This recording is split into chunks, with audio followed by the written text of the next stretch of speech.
से कम हजार लोगों के ये कमेंट्स आ चुके हैं वीडियोस पे अलग अलग कि आप इसको किस तरह से देख रहे हैं। इस पूरे जो नया ये एक संगठन बन रहा है, ये जो डील हुई है, इसके पीछे का मकसद क्या है और इसकी इनसाइड स्टोरी क्या है। मैं इसीलिए इस पर ये वीडियो बना रहा हूं क्योंकि बहुत सारे लोग ये सवाल कर रहे हैं कि आप इसको कैसा देख रहे हैं। सबसे पहले मैं शुरुआत ये करना चाह रहा हूं कि इसको लेकर ईरान की तरफ से क्या प्रतिक्रिया आई है। ईरान ने सऊदी को क्या जवाब दिया है इस नेटो, जो मुस्लिम नेटो कहा जा रहा है सो कॉल्ड। देखिए, पहली बात तो मेरी व्यक्तिगत राय अगर आप जाने, ईरान को किसी भी ऐसे संगठन में शामिल किए बिना वो संगठन कभी सक्सेसफुल नहीं हो सकता। इस बात को आप नोट करके रखिए। मिडिल ईस्ट का किंग अब ईरान है, मिडिल ईस्ट का बॉस अब ईरान है, इस बात को नोट करके रख लीजिएगा। आगे बढ़ते हैं, ईरान ने क्या जवाब दिया है। Iran has reacted sharply to the new Saudi Arabia Turkey Pakistan mutual defence pact, warning Riyadh that a paper agreement with Turkey and Pakistan will not guarantee its security. Iran ने सीधा सीधा चेतावनी दे दी है सऊदी अरेबिया को और यह कहा है कि अगर कोई पेपर डील आपने साइन कर ली पाकिस्तान या तुर्की के साथ मिलकर, तो ये इस बात की कोई गारंटी नहीं है कि आप सुरक्षित रहोगे। सीधी चेतावनी आई है ईरान की सऊदी अरेबिया के लिए कि पेपर साइन करने से कोई देश सुरक्षित नहीं हो जाता। The landmark deals states that an attack against one country will be regarded as an attack against all three. The warning comes amid escalating Iran-US tension and reports that the Tehran threatened to retaliate against Gulf countries' energy infrastructure if Iranian power plants were attacked. Iran ने एक बार फिर साफ कर दिया है कि अगर Iran के पावर प्लांट्स पर हमले होते हैं तो पूरे अरब देशों के पावर प्लांट तबाह कर दिए जाएंगे, एक भी पावर प्लांट नहीं बनेगा। यानी ईरान ने ये जो नया पैक्ट हुआ है सऊदी, तुर्की और पाकिस्तान के बीच में, इसको लेकर ईरान ने बड़ा एग्रेसिव कमेंट दिया है और ये कहा है कि ये असल में, देखिए, इसके पीछे बड़ी साजिश है। मैं आपको समझाता हूं, लेकिन पहले ईरान का पक्ष रखना जरूरी है कि ईरान इसमें क्या चाह रहा है। देखिए, इसमें ईरान की तरफ से दो तीन बातें साफ कर दी गई। पहली बात, सऊदी को सीधी चेतावनी दी गई है। ये काफी समय बाद हुआ है ऐसा जब ईरान ने सीधा सीधा सऊदी को वार्निंग दी है। देखिए, अब तक क्या हो रहा था कि ईरान जो है वो अरब देशों को वार्निंग दे रहा था कि अगर हमला होगा तो आपके इंफ्रास्ट्रक्चर पर हमला होगा, या जॉर्डन, बहरीन, या जो है वो कुवैत पर हमले होंगे। लेकिन ये काफ़ी दिनों बाद, आप देखिए, पहला मौका है जब ईरान ने सीधा सऊदी को चैलेंज किया है, सऊदी को वार्निंग दी। जिसके बाद ये भी सवाल उठने लगे हैं कि क्या अब आगे ये जंग का रूप धीरे से अमेरिका पीछे हो जाएगा और ये सऊदी वर्सेस ईरान तो नहीं होने जा रहा। खैर, अभी इसका कुछ कह नहीं सकते इसको लेकर, लेकिन फिलहाल जो है बात की, ये ईरान का पॉइंट ऑफ व्यू था। अब आप देखिए, कुछ चीज़ें बड़ी गौर करिए।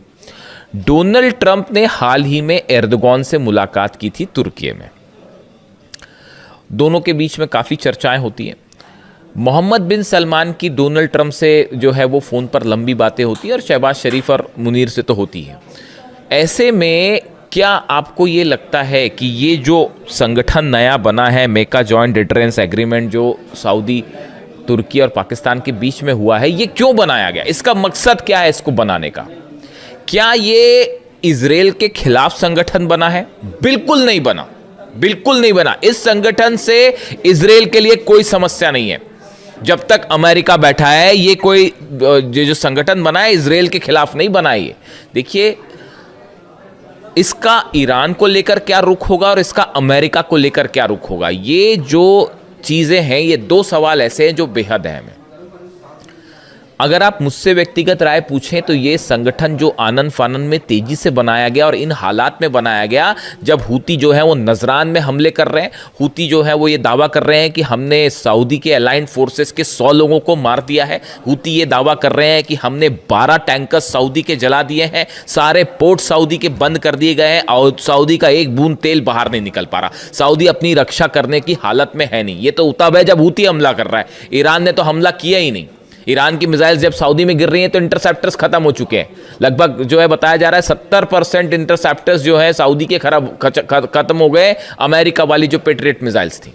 तो ऐसे में देखिए, पहली बात तो ये कि सऊदी को अपनी चिंता सता रही है। सऊदी ये बात समझ चुका है कि अमेरिका जो है वो रक्षा नहीं कर सकता। डोनाल्ड ट्रंप किसी भी अरब देश की रक्षा नहीं कर सकते। अब ये फैक्ट है। ये ट्रुथ है। अब इसको लेकर कोई कंफ्यूजन किसी को नहीं होना चाहिए। ये बात हम शुरू से कह रहे थे, ये बात 2 साल से मैं आपको बता रहा था कि अगर आप हमले करोगे ईरान के ऊपर तो अरब पर ऐसा हमला होगा और अमेरिका बचा नहीं पाएगा। 2 साल से हम आपको ये बात समझा रहे थे, लेकिन अल्टीमेटली देखिए वो बात सच साबित हुई ना। तो अब ये पूरा अरब देश समझ चुके हैं, जॉर्डन समझ गया, बहरीन समझ गया, कुवैत, और किसी को शक है तो देख लीजिए जाके इन देशों में बेसिस का क्या हाल है। जहां मर्जी होगी ईरान वहां मिसाइल मारेगा और आप नहीं रोक पाओगे। बात नंबर 1। तो सऊदी को अपनी सिक्योरिटी की चिंता है कि भाई अमेरिका तो कर नहीं सकता तो कोई दूसरी चीज से सिक्योरिटी की जाए, तो इसलिए ये एक पैक्ट साइन किया गया है कि किसी तरह से जो है दूसरे देशों से जो है मदद मिलेगी, हथियारों की मदद मिलेगी, संभवतः ऐसा सोचता होगा सऊदी। दूसरी, जब अमेरिका के पास ये हथियार कम पड़ रहे हैं, देख ही रही है आप, खबर देख ही रहे हैं, डोनाल्ड ट्रंप फंस गए और कितना हैसियत से उनकी लड़ाई हो गई, अपने रक्षा मंत्री से ही सब कुछ चल गया वो। तो जब उसके पास हथियार नहीं बचे तो इनको क्या हथियार देंगे वो समझिए बात। तो सऊदी को पहले अपनी सुरक्षा की चिंता, बात नंबर 1। बात नंबर 2, सऊदी को ये भी लगता है कि ऐसा पैक्ट हो जाएगा तो कल को ईरान के ऊपर दबाव बनाना है या हूती पर दबाव बनाना है या कोई ऐसी सिचुएशन खड़ी हो जाए जिसमें वॉर हो जाए मिडिल ईस्ट में बड़ा, तो उस समय तुर्की और पाकिस्तान और दूसरे देश जो इसमें शामिल हो जाएं, और भी शामिल हो जाएंगे शायद, वो दबाव बनाने के काम आएंगे। कम से कम एक सपोर्ट तो देंगे, सऊदी को बचाने की कोशिश तो करेंगे, बायलैटरल टॉक करके और किसी तरह से बातचीत, हस्तक्षेप करके ईरान को रोकेंगे तो कल को ईरान ने हमला कर दिया तो। ये बात नंबर 2। लेकिन जो तीसरा पॉइंट है ये बेहद अहम है, इसको ध्यान से समझिए। तुर्की जो है वो नेटो का सदस्य है, सऊदी नहीं है, पाकिस्तान नहीं है। सऊदी जो है वो नेटो का सदस्य नहीं है, लेकिन तुर्की जो है वो नेटो का सदस्य है। और नेटो क्या कहता है? नेटो का नियम ये कहता है कि एक देश पर अगर हमला होता है तो वो सब पर हमला माना जाएगा। अगर कोई देश जंग में कूदता है और उस पर स्ट्राइक हो रहे हैं तो वो सबके खिलाफ जंग मानी जाएगी। इसी वजह से आप देखिए यूक्रेन जो अब तक सामना कर पा रहा है रूस का, ये क्या यूक्रेन वर्सेस पुतिन जंग हो रही है? ये रूस वर्सेस नेटो की जंग है। अमेरिका हथियार दे रहा है, नेटो के जितने देश हैं, जर्मनी, इटली, ये सब के सब हथियार दे रहे हैं साहब। इसीलिए जेलेंस्की अब तक जंग कर पा रहे हैं, वरना यूक्रेन तो कब का ये जंग हार चुका था। तो ये नेटो वर्सेस रूस की जंग है। तो आपने क्या किया कि तुर्की नेटो का सदस्य है, तुर्की के खिलाफ जंग मतलब नेटो के खिलाफ जंग मानी जाएगी। अब तुर्की का पैक्ट हो जाता है, सऊदी से करवा दिया जाता है, यानी सऊदी पर हमला माना जाएगा तुर्की पर हमला, और तुर्की पर हमला माना जाएगा नेटो पर हमला। यानी ये एक रास्ता बनाया गया है कि कल को सऊदी को बचाने के लिए नेटो आए तो वो अपनी फोर्सेस भेज सके, अपने एयरप्लेन भेज सके, अपने डिफेंस सिस्टम भेज सके, अपनी मिसाइलें भेज सके। समझ रहे हैं आप इस बात को? क्लियर है या कंफ्यूजन है कोई? देखिए, तुर्की पर हमला यानी नेटो पर हमला माना जाएगा, ठीक है। ये जो नेटो का नियम है खुद ये कह रहा है कि तुर्की किसी भी सदस्य पर हमला तो तुर्की पर हमला यानी नेटो पर हमला। और अब ये डील होने के बाद, ये मेका जॉइंट डिटरेंस एग्रीमेंट के बाद, सऊदी पर हमला यानी तुर्की पर हमला माना जाएगा, और तुर्की पर हमला यानी नेटो पर हमला, तो फिर नेटो भी सऊदी की मदद कर सकता है तुर्की के जरिए खास तौर पर। यानी एक देखिए मिडिल ईस्ट में हकीकत क्या है? हकीकत ये है कि अमेरिका और इजराइल का तो खैर ईरान से अब कोई मुकाबला ही नहीं है। ईरान जब चाहे वो इजराइल को घुटनों पे ला देगा, जब चाहे तब। अकेले जंग करने की हिम्मत ही नहीं। आप दुनिया के किसी डिफेंस एक्सपर्ट से जाके पूछ लो, क्या इजराइल ईरान के साथ अकेले जंग कर सकता है? बिल्कुल नहीं कर सकता। नेतन्याहू, इजराइल, मोसाद, सब ये जंग हार चुके हैं। ये मैं डंक की चोट पे कहने को तैयार हूं और मुझे किसी ये कहने में कोई हर्ज नहीं है। कौन सा डिफेंस एक्सपर्ट आप ले आए, क्या कर पाए इजराइल के जेट्स, बताइए। और अगर अकेले लड़ ले तो उसके बाद तो वो हाल होगा जो जॉर्डन, कुवैत और बहरीन का हुआ। इतना ठोकेगा ईरान। और अभी तो वो सब हथियारों का जिक्र ही नहीं हो रहा है जो चाइना, रशिया ने भेजे, और उनकी जो नई टेक्नोलॉजीज है उसके बारे में तो अभी बात ही नहीं है। बड़े सारे हथियार तो अभी यूज भी नहीं किए गए। खैर, तो अब जो है अमेरिका अकेले मुकाबला नहीं कर सकता ईरान का, ये बात साबित हो चुकी। शुरू में ये सोच के चल रहे थे कि बस 48 घंटे में निपटा देंगे हम ईरान को। आज 5 महीना हो गया, खत्म हो गया। आगे देखिए कैसी हार्मूज में कैसी हालात है। गिड़गिड़ा रहे हैं डील के लिए। लिटरली गिड़गिड़ाना शब्द होता है ना। देखिए, मैं ज़्यादा चीखना चिल्लाना करता नहीं, तो मैं प्रेम से ही बात करता हूँ। तो ऐसा है कि वो जो गिड़गिड़ाना शब्द होता है ना, जो गिड़गिड़ाना, वो वाली हालत है अमेरिका की हॉर्मूज में। और ईरान ने कह दिया, साहब देखो आपसे तो हम कोई बात ही नहीं कर रहे, हमको खोलना होगा हॉर्मूज तो खोलेंगे, नहीं खोलना होगा तो नहीं खोलेंगे। और पहली वाली सिचुएशन तो आप एक्सपेक्ट मत करो कि पहली वाली सिचुएशन में हॉर्मूज चला जाएगा, है ना। तो अब ये दुनिया, ये मिडिल ईस्ट की एक डेट थी 28 फरवरी, जिस दिन आपने अली खामेनी साहब को शहीद किया था। उसके बाद से अब मिडिल ईस्ट का इतिहास बदल गया and Iran is the boss. इस बात को गांठ बांध लीजिए आप। मिडिल ईस्ट में कोई भी मुस्लिम नेटो शब्द का इस्तेमाल हो रहा है इस शब्द के लिए, इस ऑर्गेनाइजेशन के लिए। मुस्लिम नेटो शब्द में, इस शब्द में ये शब्द तब सार्थक हो पाएगा जब ईरान की सेना इसमें शामिल होगी। मिडिल ईस्ट का कौन सा देश ईरान का मुकाबला कर सकता है, आप मेरे को बताओ। एक मेरे को मुस्लिम देश का नाम बता दो यहां पर जो ईरान का मुकाबला कर सकता है। बताओ, आप बताओ, मेरे को कमेंट करके बताओ, मैं कमेंट देता हूं आपको। कमेंट करके बताइए कौन सी देश, कल को सऊदी और ईरान की जंग हुई, 48 घंटे में क्या हाल होगा सऊदी का अंदाज लगा लीजिए आप। बताइए कोई अरब देश मुकाबला कर सकता है? अरे अमेरिका मुकाबला नहीं कर सका, मिल के वो उसने 12 देशों पे जो है ठोक रखा है ईरान ने। तो पूरा अरब और अमेरिका मिलके, इजराइल मिलके 5 महीने में क्या कर पाए आप ईरान का? तो सऊदी अकेला क्या कर लेगा साहब? इसीलिए ये पैक्ट हो रहा है और ये एक बहुत ही बड़ा प्लॉट है। ये कुछ लोगों का कहना है कि इससे इजराइल घबराएगा। अरे डोनाल्ड ट्रंप हमला करने देगा इनको, जो एर्दोगान से हाथ मिलाते फिर रहे हैं, सलमान से लगातार बात कर रहे हैं, पाकिस्तान से लगातार बात, वो इजराइल पर हमला करने देंगे इस संगठन को? बिल्कुल नहीं। हमेशा देखिए इजराइल की आलोचना की है, जो मुस्लिम कंट्रीज़ का जो ऑर्गेनाइजेशन है उनकी तरफ से और ये मुस्लिम देशों की तरफ से हमेशा सिर्फ इजराइल की आलोचना हुई है। फिलिस्तीन में इतने हज़ारों लोग मारे गए, हज़ारों बच्चे मारे गए, उनकी सिर्फ आलोचना हुई है। वेस्ट बैंक पर लगातार ऑपरेशन जारी है इजराइल का, लेबनान पर लगातार हमले जारी हैं, सीरिया पर ऑपरेशन जारी है, गजा में क्या हो रहा है आप देख ही रहे हो।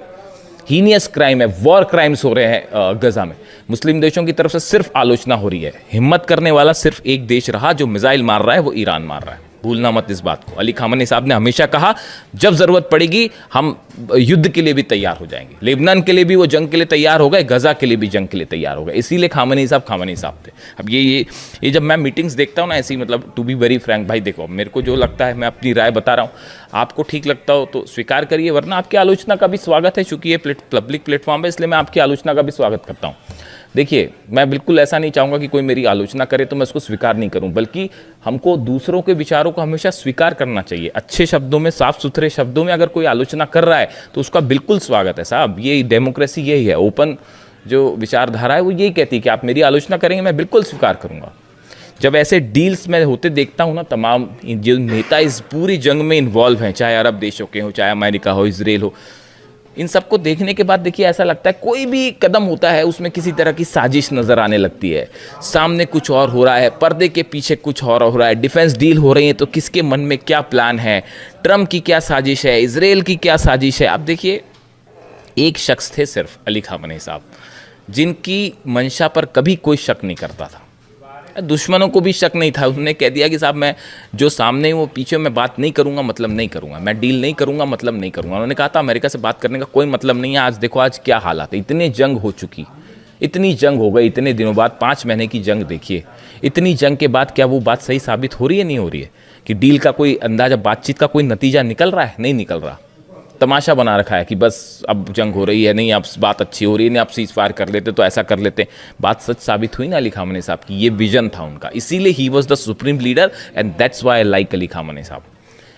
इसीलिए मैं उनकी तारीफ करता हूँ, उन्हें पसंद करता हूँ कि उनका विजन देखिए कितनी क्लैरिटी के साथ है। उनको पता था कौन दुश्मन है, कौन दोस्त है, कौन क्या। इसीलिए उन्होंने कहा था सऊदी को लेकर, वो हमेशा ये चाहते थे कि शिया और सुन्नी के बीच में ये जो एक तनाव वाली स्थिति है ये हमेशा दूर हो जाए और हर अरब देश को ये समझना चाहिए कि असली दुश्मन कौन है। ये बात वो हमेशा समझाते रहे।